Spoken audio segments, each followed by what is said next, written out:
이제 아예 프로가 되셨네. 너무 아름다웠습니다.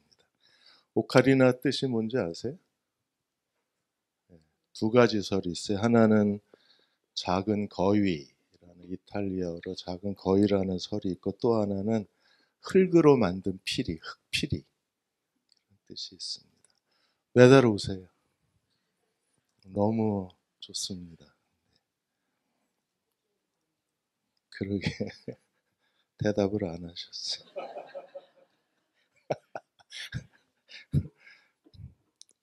자, 오늘 세 번째, 올해가 2024년 이제 1월 벌써 한 달이 지나고 해가 바뀌었습니다. 2024년이 세계적으로 굉장히 중요한 해예요. 왜냐하면 76개 나라에서 선거가 치러집니다. 저희도 총선이 있고 미국은 대선이 있고, 그래서 세계사적으로 굉장히 중요한 해가 2024년입니다. 각 나라마다 생존 전략을 구축하는 해이기도 하고, 교회도 팬데믹 3년을 지나면서 교회도 생존 전략을 구축하는 그런 해가 됐어요. 지난번에 1장 20절에서 23절까지 성령께서 예수 그리스도를 구세주로 만드셨다고 했습니다. 5단계. 성령으로 예수님이 이 땅에 태어나시고, 성령께서 예수님을 구세주로 세워가시는 과정이 5단계인데, 죽으시고 부활하시고 승천하시고 만물의 주가 되시고 최종적인 구원의 완성이 어디예요? 교회의 머리가 되게 하신 거예요. 그러므로 우리가 예수 그리스도로 말미암아 우리도 또 예수님과 동일한 과정을 통해서 그리스도인의 구원이 이루어져요. 맨 마지막이 다릅니다. 예수님은 만물의 주가 되시고 우리는 그리스도의 종이 되는 거예요. 예수님은 교회의 머리가 되시고 우리는 그분의 몸이 되는 거예요. 몸의 지체가 돼요. 그래서 성령께서 예수 그리스도를 통한 하나님의 구원을 최종적으로 완성하신 것이 만물의 주, 그리고 교회의 머리. 교회가 하나님의 구속사에 가장 완성된 하나님의 그 설계였기 때문에, 그래서 그리스도인에게서도 가장 중요한 게 우리가 그리스도와 함께 그리스도의 종으로 사는 것, 그리고 그 너머에 그리스도의 몸으로 사는 것이 그리스도의 제자의 삶이에요. 교회는 두 가지 중요한 정의를 오늘 내렸습니다. 22절에 교회는, 23절에 교회는 그리스도의 몸입니다. 생물학적 공동체예요. 살아 있습니다. 움직입니다. 교회는 그리스도의 몸이다. 이게 첫 번째 정의고, 두 번째가 교회는 그리스도의 충만이다. 플레로마, 흘러넘치는 그리스도의 충만을 경험할 수 있는 것은 교회밖에 없어요. 그래, 어떤 교회를 다니느냐가 그리스도인의 삶에서 중요한 이유가 여기 있습니다. 조지 스위팅이 말하기를, 결국에 내가 어떤 교회를 선택하느냐에 따라서 그리스도의 충만을 경험할 수도 있고, 아니면 빈 껍데기 그리스도인으로 살아갈 수도 있다고 했습니다. 아인슈타인도 말하기를, 하나님의 구속사에서 그 심장이 교회에 있다면 그 교회는 우리 모든 그리스도인의 동일한 심장이어야 한다고 했습니다. 교회가 중요합니다. 그런데 한국이 지난 코로나 2년, 3년을 지나가면서 무려 1만 개 교회가 문을 닫았어요. 미국에서도 코로나가 아주 그 절정에 이르렀을 때 미국에서는 하루에 1,500개 이상의 교회가 문을 닫았습니다.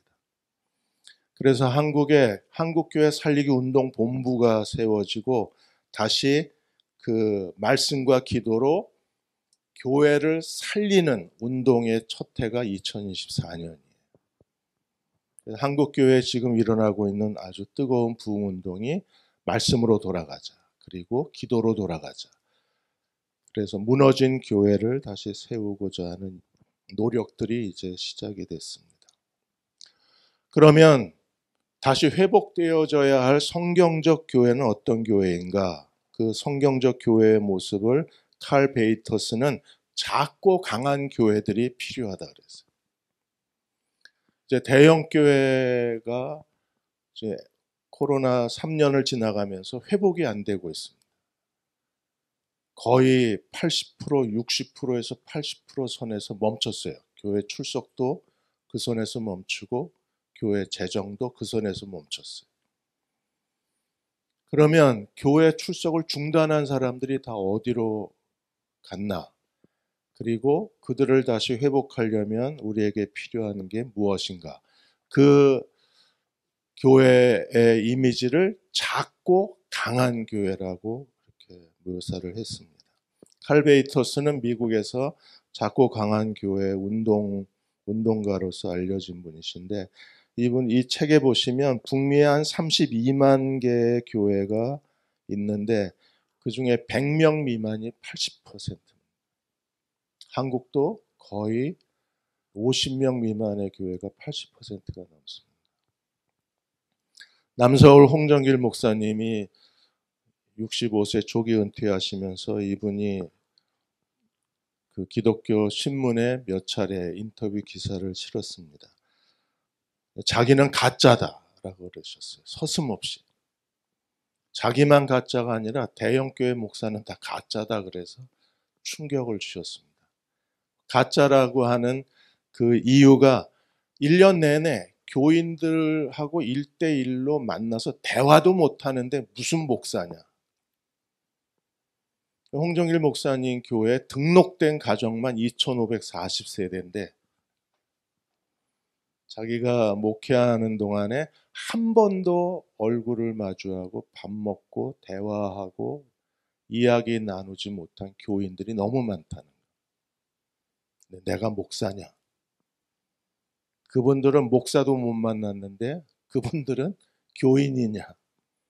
그래서 홍정일 목사님도 한 100명에서 120명, 사도행전 2장에 처음 시작한 교회가 몇 명이었어요? 그게 맞다는 거예요. 적어도 그 정도의 숫자면 목사가 교인들을 잘 알고 같이 언제든지 만날 수 있고 기도해 줄 수 있고 사랑으로 돌봐줄 수 있기 때문에 그게 맞다는 거예요. 자, 이 주님의 5단계 변화에 따라서 하나님께서 동일하게, 그러니까 예수님의 5단계, 죽으시고 부활하시고 승천하시고 만물의 주 교회의 머리 5단계가 하나의 그 금형틀과 같아요. 금형틀이 뭡니까? 똑같은 걸 계속 찍어낼 수 있는 거잖아요. 이거를 금형으로 만들어 놓고 플라스틱만 부으면 똑같은 게 계속 찍혀 나와요. 그런 것처럼 예수님의 이 5단계의 구세주가 되신 하나님의 구원의 금형틀 안에 성령이 우리를 부으셔서 우리를 동일하게 만들어내요. 그래서 2장에 2가지 구원의 변화가 있습니다. 2장 1절에 10절까지가 첫 번째 변화, 2장 11절에서 18절까지가 두 번째 변화예요.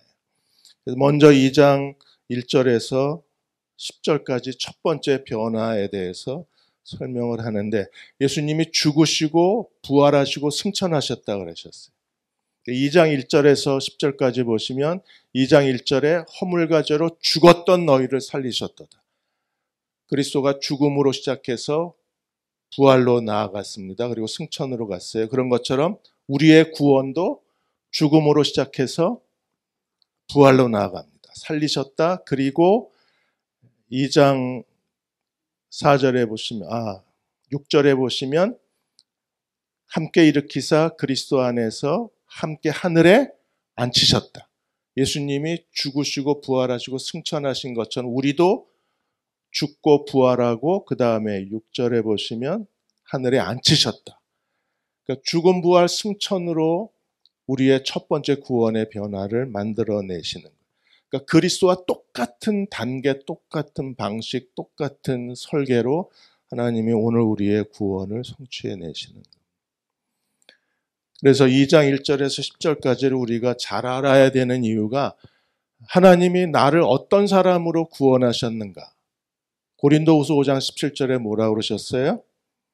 누구든지 그리스도 안에 있으면 새로운 피조물이라. 이전 것은 지나갔으니 보라. 그러니까 구원받기 전에 이전에 우리의 자아가 있고 구원받은 이후에 우리의 새로운 자아가 있는 거예요. 구원받기 전에 내가 있고 구원받은 이후에 내가 있어요. 그래서 잔 칼빈이 기독교 강요에서 모든 그리스도인은 두 가지 지식을 가지고 있어야 된다. 하나가 하나님에 대한 지식, 또 하나가 하나님이 나를 어떻게 구원하시는가에 대한 자신에 대한 지식. 하나님이 우리를 어떻게 구원하셨는가를 설명하는 게 2장 1절에서 10절까지가 첫 번째 변화예요. 2장 2절에 그때의 너희는, 그때가 언제예요? 구원받기 전에. 예수 그리스도를 믿고 하나님의 자녀로 거듭나기 전에 그때의 너희는, 구원받기 전에 과거의 옛사람의 자아상입니다. 그리고 2장 3절에도 전에는 우리도 구원받기 전에 과거의 자아상이에요. 그리고 지금 한글 성경에는 빠져 있는데 영어 성경에 보시면 2장 4절에 이제는 이렇게 돼 있어요. 그래서 구원받은 이후에 하나님이 우리를 어떤 새로운 피조물로 만드셨는가를 설명하고 있습니다. 구원받기 전에 죄인은 어떤 사람들인가, 구원받은 이후에 의롭다 하심을 받은 사람은 어떤 사람들인가를 설명합니다. 그래서 그걸 이렇게 만들어 보면 2장 1절에 3절까지가 구원받기 전에 과거의 자아상, 옛사람의 자아상, 2장 4절에 7절까지가 구원받은 이후에 우리의 자아상. 예수 그리스도를 믿고 구원받으셨습니까? 구원받기 전에 어떤 사람으로 살았는가를 알고 구원받은 이후에 하나님이 나를 어떤 새로운 피조물로 만드셨는가를 알아야 우리가 이 땅에서 하나님의 뜻대로 살 수 있어요. 구원받기 전에 우리는 세 가지 노예적 상황이었습니다. 세상 유행을 따라 살고, 공중의 권세자분 따라 살고, 육체와 마음의 욕심으로 살고. 구원받기 전에 죄인을 지배하는, 옛사람을 지배하는 거대한 세계의 구조물이 있어요. 죄의 본성이 있어요. 이게 죄예요. 그 첫째가 뭐예요? 세상 유행. 둘째가 공중권세. 세 번째가 육체와 마음의 욕심.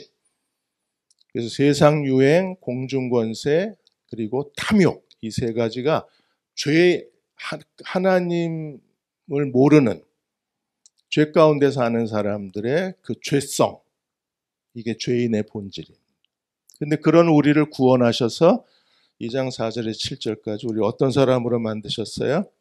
그리스도와 함께 살리시고 일으키시고 그리스도와 함께. 그러니까 세상 유행을 따라 살지만 우리는 그리스도와 함께 삽니다. 저 사람들은 공중 권세를 따라 그 종노릇하지만 우리는 그리스도와 함께 삽니다. 저 사람들은 욕심을 따라 살지만 우리는 그리스도와 함께 삽니다. 그리스도와 함께 살고 계신가요? 이게 구원의 기독교 교리에서 구원의 세 단계, 칭의, 성화, 영화. 칭의, 위치적 구원, 성화, 점진적 구원, 영화, 완성된 구원. 그래서 구원의 3단계로 나누는 것이 살리시고 일으키시고 하늘의 자리에 앉히신다. 이 과정으로 설명할 수 있다고 했습니다. 자, 입니다. 허물과 죄로 죽었던 너희를 살리셨다. 죽음의 세계. 하나님 없는 사람들의 인생의 본성. 죄의 거대한 지배력. 그 첫째가 세상 유행을 따라 살고, 지금 사람들을, 인류를 지배하는 거대한 세상 유행은 뭐예요? 성혁명입니다. 동성애 인권으로 시작해서 동성결혼 합법화가 어디까지 가요? 성혁명. 그래서 완전히 성이 지배하는, 섹스가 지배하는 거대한 제국을 만드는 것이 지금 우리 시대에 일어나고 있는 사단의 거대한 음모입니다. 창조주 하나님을 다 무너뜨려버려요. 하나님이 제일 먼저 인간을 창조하셨어요. 그런데 어떻게 창조하셨어요? 남자와 여자를 창조하셨어요. 남자와 여자를 창조하시고 창세기 에덴에서 제일 먼저 하신 일이 무엇입니까? 결혼 제도를 세우셨어요. 남자가 부모를 떠나 여자와 합하여 한 몸이 되라. 이게 지금 다 무너지고 있습니다. 원숭이 한 마리 갖다 놓고 진화론을 통해서 하나님이 사람을 창조하셨다는 걸 완전히 파괴시켜 버렸어요. 진화론이 과학이라고 그래서 진화론 때문에 성경을 미신으로 생각하고 성경을 믿을 수 없다고 교회를 떠난 수많은 젊은이들이 있습니다. 지금도 진화론이 사람들이 그리스도인이 되는데 제일 큰 걸림돌이 되잖아요. 그 다음에 동성결혼 합법화를 통해서 남자와 여자를 창조하셨다는 게 완전히 지금 무너져 가고 있어요. 아시아에서는 대만이 동성결혼 합법화를 했고 이번에 태국이 동성결혼 합법화를 합니다. 남자와 여자가 없어져요. 지난번에 한국에서도 여탕에 남자가 들어가면서 뭐라고 소리 질렀어요? 나 여자야 이러고 뻘거벗고 들어갔어요. 여탕에. 안 놀라시죠? 한국도 드디어 시작이 되는. 그리고 성중립 화장실이라고 해서 남성, 여성 화장실이 없어져 버리는 거예요. 그런 상황이 되면서 결국에는 성의 혁명이 일어나면서 제일 먼저 무너진 게 뭐예요? 결혼 안 합니다. 2030 세대. 결혼이 무너지고 결혼하지 않으니까 출산이 안 되고. 그 세계에서 가장 빨리 인구 소멸 국가로 선정된 나라가 대한민국입니다. 우리는 1등을 안 하면 견디지 못하는 민족이기 때문에 가장 빨리 소멸되는 국가로 그렇게 선정이 됩니다. 허물이 뭐예요? 허물이 파라푸토마타. 무슨 뜻입니까? 길에서 벗어난. 바른 길에서 벗어났어요. 그 다음에 죄, 하마르티아, 관역에서 빗나간 겁니다. 올바른 길에서 벗어나고 올바른 목적에서 벗어난. 그래서 하나님에게서 완전히 벗어난 거대한 죄의 그 첫 번째가 이 세상 풍속을 쫓는다. 그래서 한국도 지금 성중독자가 이게 2022년 6월 기사입니다. 성중독자가 몇 배요? 3년 만에 5배. 지금 이게 신문 기사로 나온 것 이상에 실제로 전문가들이 봤을 때는 더 심각한 상황. 초등학교 아이들이 섹스가 즐거운 놀이가 돼버렸어요.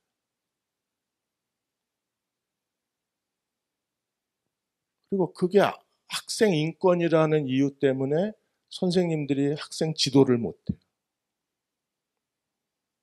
이제는 성 자체가 하나님이 세워놓으신 성이 다 무너져버린 상황. 두 번째가 뭐예요? 공중권세 잡은 자. 공중권세 잡은 자가 뭐예요? 외모 학벌주의. 외모주의, 학벌주의. 이게 2014년, 10년 전에 한국일보에서 그 설문조사한 겁니다. 학벌이 인생을 결정한다. 80%. 76.2%가 학벌이 인생을 결정. 아무리 노력해봐야 결국에 사회에서 성공하고 사회에서 인간 대접받고 사회에서 인정받는 사람은 학벌이다.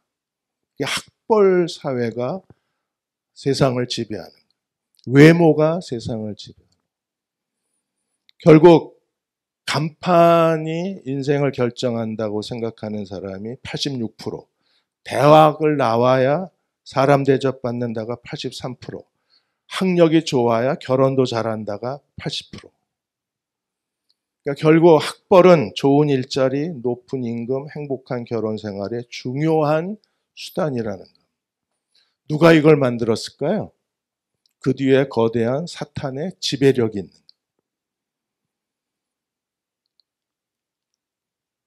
외모가 지배하고 그리고 학벌이 지배하는. 외모, 학벌이 공중권세. 사단의 거대한 통치의 수단이 되는. 세 번째가 무엇입니까? 육체의 욕심, 마음의 욕심, 육체와 마음의 욕심을 우리가 하나로 말하면 이기심. 리차드 도킨스가 이기적 유전자라는 책에서 인간은 본성 자체가 이기적이라는 거예요. DNA 자체가 이기적입니다. 왜? 그게 죄성이에요. 그래서 인간은 철저하게 자기중심일 수밖에 없어요. 그래서 이기심과 질투심, 이기심의 반대 다른 쪽이 질투심이잖아요. 그래서 이기심과 질투심이 마케팅의 하나의 수단이 되고 있는 거예요. 그중에 초록색이 두 가지가 있는데 하나가 아메리칸 익스프레스 카드가 초록색입니다. 굉장히 연회비가 비쌉니다. 부자들만 들고 다니는 아메리칸 익스프레스를 내놓으면 이 사람은 성공한 사람이에요. 완전 차별합니다. 그리고 또 하나의 초록색이 아이폰입니다. 지네들끼리만 통합니다. 그래서 아이폰 전략이 완전 차별해요. 집단화시켜요. 귀족화시킨다 그럽니다. 그게 아이폰이 삼성 판매량이 올해 작년에 1위를 내줬죠. 아이폰에. 아이들이 아이폰을 안 가지면 왕따를 당하니까 너도 나도 아이들이 아이폰을 사달라고 조르는 이유가 아이들은 서로 소속감이 있어야 되니까. 그 이기심과 질투심을 마케팅화했기 때문에 젊은 애들이 빠져들어가는 거예요. 그러는 그 10대, 20대 아이들의 그런 문화 현상에 대해서 자기는 스스로 나는 갤럭시야 이렇게 말할 수 있는 용기가 없는 거예요. 왜? 열등인간으로 취급을 당하고 하류인간으로 취급을 당하니까 아이들이 그걸 견뎌내지를 못하는. 그래서 구원받고 난 예수 그리스도를 믿고 구원받았습니다. 그리스도인입니다 말하면서도 여전히 세상 유행을 따라가고 외모와 학벌주의에 빠져 있고 그리고 여전히 이기적 탐욕을 따라 산다면 이 사람 구원받은 사람입니까? 교회만 다니는 거지. 그리스도인이라고 오랫동안 교회 생활을 한 거지 실제적으로 변화는 어디서 일어나야 돼요? 이 죄의 지배력으로부터 우리가 구원받은 사람이 돼야죠. 그래서 새 사람은 어떤 사람입니까? 새 사람은 철저하게 그리스도와 함께 삼중의 연합이에요. 함께 살리시고 함께 일으키시고 함께 하늘의 자리에 앉히셨다. 그래서 삼중의 연합을 이루어낸 사람입니다. 그러니까 처음부터 끝까지 그는 그리스도로 살아가는 사람. 그러니까 그리스도로 산다는 것은 세상 유행을 따라 살지 않는 겁니다. 그리스도로 산다는 것은 외모와 학벌주의에서 벗어났다는 겁니다. 그리스도로 산다는 것은 이기적 탐욕에서 벗어났다는 거예요. 그래서 날마다 그리스도를 닮아가는 사람이 되는 것, 그것이 그리스도의 제자의 삶이라고 말할 수 있습니다. 하나님이 2장 10절에 우리는 그의 만드신 바라 그랬어요. 포이에마, 하나님의 걸작품, 하나님의 예술품, 최고의 작품. 하나님이 만드실 수 있는 창조물 중에 최고의 창조물. 그건 누구예요? 그리스도와 함께 살리시고 함께 일으키시고 함께 하늘의 자리에 앉히신 그리스도의 종들입니다. 그래서 우리가 본받고 닮아가고 따라가야 할 사람은 누구예요? 완전히 그리스도와 동행하는 사람. 2024년도도 주님과 동행하시는 교우 여러분이 되시기를 주의 이름으로 축원합니다. 그 중에 한 사람이 여러분 잘 아시는 맨소레담 알렉산더 하이드에 대한 이야기. 알렉산더 하이드는 그 사람 정말 신실한 크리스찬이었어요. 그가 세계 경제 공황이 오기 전에 YMCA에 하나님 앞에 서원을 했어요. 거기에 헌금을 하기로. 그런데 경제 공황이 오면서 재산이 다 날아가 버렸습니다. 그러니까 서원을 갚을 수가 없는 거예요. 그 헌금을 약속해도 후원금을 할 수가 없는 겁니다. 그랬더니 알렉산더 하이드가 집을 팔았어요. 집을 팔아서 약속된 후원금을 YMCA에다 했습니다. 그랬더니 주변에서 미쳤다. 지금 내일이 어떻게 될지 모르는데 하루 살아서 하루하루 사는 것도 보장할 수 없는 그런 상황에서 그거 못한다고 그러면 되지. 그게 뭐 중요하다고 그렇게 집까지 팔아서 후원금을 하냐 그랬을 때 알렉산더 하이드가 하나님 앞에 약속한 거. 나는 내가 빈 털터리가 되는 것보다 하나님께 약속한 것을 드리는 게 그리스도가 주님이 기뻐하신 일이라고 생각한다. 그리고 몇 년이 지나지 않아서 맨소레담 아이디어를 얻어요. 그리고 맨소레담은 지금도 지금 한국에서는 자취가 없어졌지만 그래도 맨소레담은 아직도 전 세계에서 가장 많이 팔리는 약 중에 하나가 맨소레담. 저도 지금 맨소레담이 필요해요. 금요일 날 옆구리를 다쳐가지고 담이 걸린 것 같아요. 제가 지금 말을 할 때 여기가 뜨끔뜨끔해요. 등이 지금. 아무리 진통제를 먹어도 소용이 없네. 어제 잠을 한 잠도 못 잤어요. 자, 구원받기 전에 삶의 주인은 나예요. 그리고 나를 지배하고 있는 세 가지는 세상 문화, 유행, 그리고 외모 학벌주의, 육체의 욕심, 마음의 욕심, 욕심이 지배하는 죄의 구조가 있습니다. 이제 하나님이 우리를 그 큰 사랑으로 우리를 구원하셨어요. 그럼 우리는 그리스도와 함께 살리시고 칭의, 함께 일으키시고 성화, 그리고 하늘의 자리에 앉히심 영화. 그래서 우리는 주님과 함께 살도록 허락받은 사람이 됩니다. 토마스 아퀴나스가 그리스도인이 그리스도의 제자가 되려면 세 가지를 알아야 된다. 뭘 알아야 될까요? 무엇을 믿어야 되는지를 알아야 된다. 그리고 무엇을 버려야 되는지를 알아야 된다. 그리고 무엇을 해야 되는지를 알아야 된다. 2장 1절에 10절까지 하나님이 우리를 이 옛 과거의 자아에서 구원하셨다면 우리가 무엇을 버리고 무엇을 알고 무엇을 믿어야 되는가를 아는 그리스도의 종들이 되어야만 합니다. 자, 어떻게 우리가 구원받을 수 있을까요? 2장 8절 10절까지 같이 한번 2장 8절 10절을 읽어보겠습니다. 시작. 너희는 그 은혜에 의하여 믿음으로 말미암아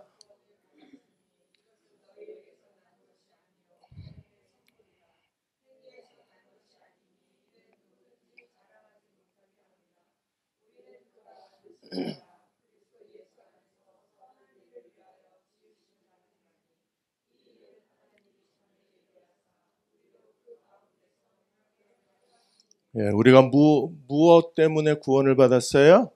2장 8절에 은혜. 은혜는 뭘 요구합니까? 믿음. 예수 그리스도를 믿음으로 하나님의 은혜에 의해서 믿음으로 구원을 받았습니다. 다 그렇게 구원받으셨나요? 그래서 어떤 행위가 아니라 구원은 하나님의 선물입니다. 행위에 대한 보상이 아니라 하나님의 선물입니다. 그렇게 하신 이유가 9절에 왜 그렇게 하셨어요? 누구든지 자랑하지 못하게 합니다. 처음부터 끝까지 구원은 하나님의 선물입니다. 그렇게 구원하신 은혜로 믿음으로 우리를 구원하신 이유가 뭐예요? 2장 10절에 우리는 그의 만드신 바라 그리스도 예수 안에서 선한 일을 위하여 하나님이 재창조, 하나님이 다시 지으신 사람들이니 우리로 하여금 그 가운데서 행하게 하려 하심이라. 구원받기 전에 우리는 그 가운데서 살았어요. 뭐 가운데에서? 세상 유행, 외모 학벌주의, 그리고 탐욕. 그 가운데서 살았어요. 이제는 구원받은 사람이라면 우리는 무엇으로 살아야 돼요? 그리스도. 남경필 의원입니다. 제가 수원에서 목회했을 때 그때부터 이제 그 어머니가 아주 대단하신 분이세요. 어머니가 교회를 순회하고 다니세요. 아들의 국회의원 당선을 위해서. 남경필 의원도 월요일 새벽 기도는 A교회, 화요일 새벽 기도는 B교회 이러고 미친 듯이 다니더라고요. 그러더니 결국에 이제 가장 대한민국에서 최연소 국회의원이 되셨잖아요. 그러니까 7시 예배, 9시 예배, 11시 예배, 2시 예배 다 큰 교회를 아주 순회하면서 다니면서 인사를 해요.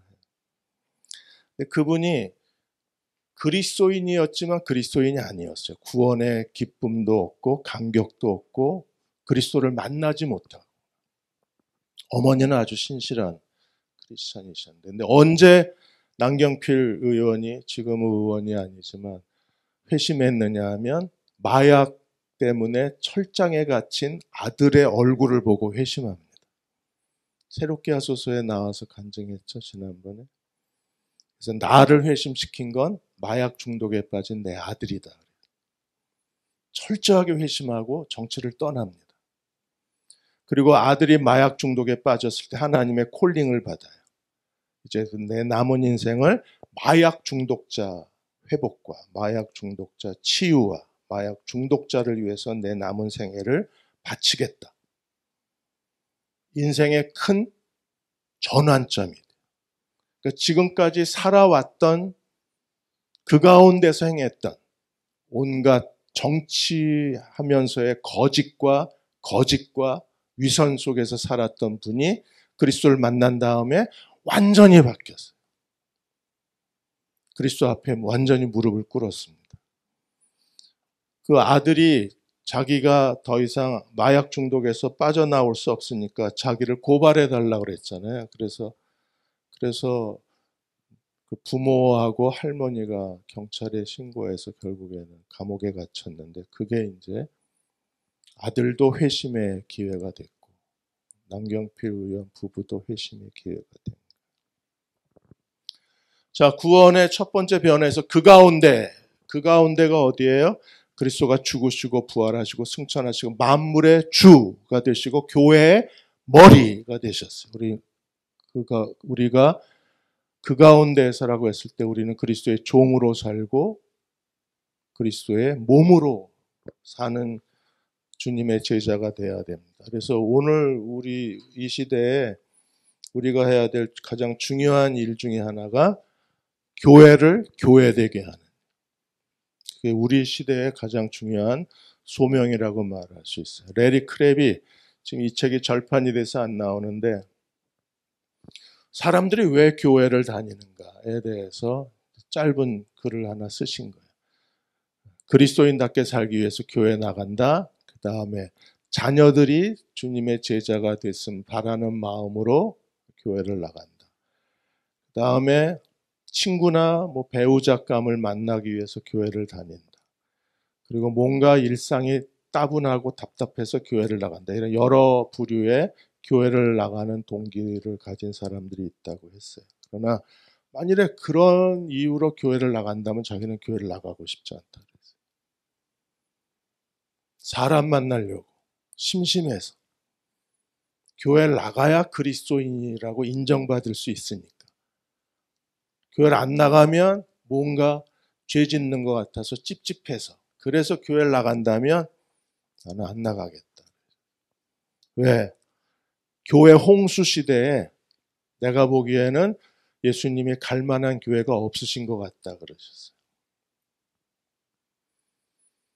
진정한 교회를 만드는 게 이 시대의 우리의 소명이라고 했습니다. 왜냐하면 그리스도의 구속의 마지막 단계가 교회이기 때문에.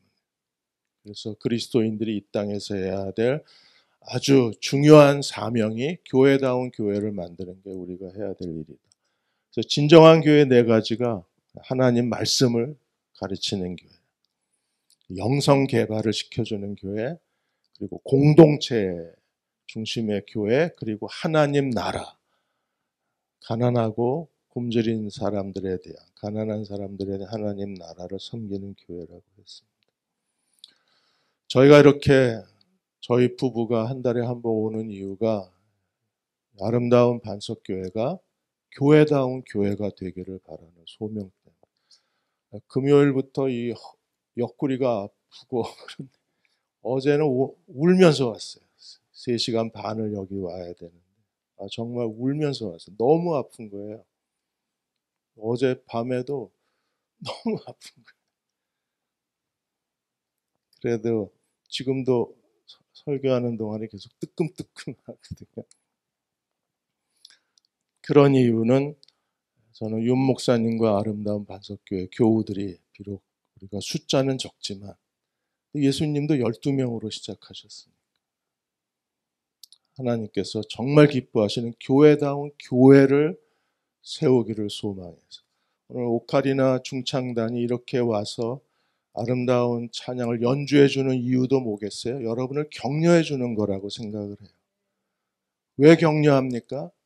정말 또 하나의 교회가 되지 말고 교회다운 교회를 모든 사람이 찾는 주님이 정말 기뻐하시는 교회 홍수 시대에 또 하나의 교회로 끝나는 게 아니라 정말 주님이 찾으시는 그런 교회를 세우는 것이 우리 시대의 사명이에요. 옛사람의 자아에서 그리스도 중심의 삶으로 사는 게 영성개발입니다. 그렇게 사는 게 진리예요. 그렇게 사는 것이 우리가 그리스도께 드릴 참된 헌신입니다. 그러한 아름다운 반석교회를 세워가는 목사님과 교우 여러분이 되시기를 주의 이름으로 축원합니다. 기도하겠습니다. 아버지 하나님, 이제 이 도마동 아름다운 반석교회가 교회의 모든 외적인 모습을 갖추어가게 하심을 감사합니다. 인근의 아파트 단지가 건설 중에 있고 이제 그 아파트 단지가 아름다운 반석교회의 새로운 어장이 되게 해주시고 그곳에 보내시는 영혼들 중에 이 교회다운 교회를 찾는 사람들을 이곳에 보내어 주셔서 그들이 진리를 따르게 하시고 그리스도의 제자로 영성을 개발하게 하시고 진정한 공동체를 만나게 하시고 그리고 하나님 나라를 섬기는 그리스도의 종들이 되게 도와 주옵소서.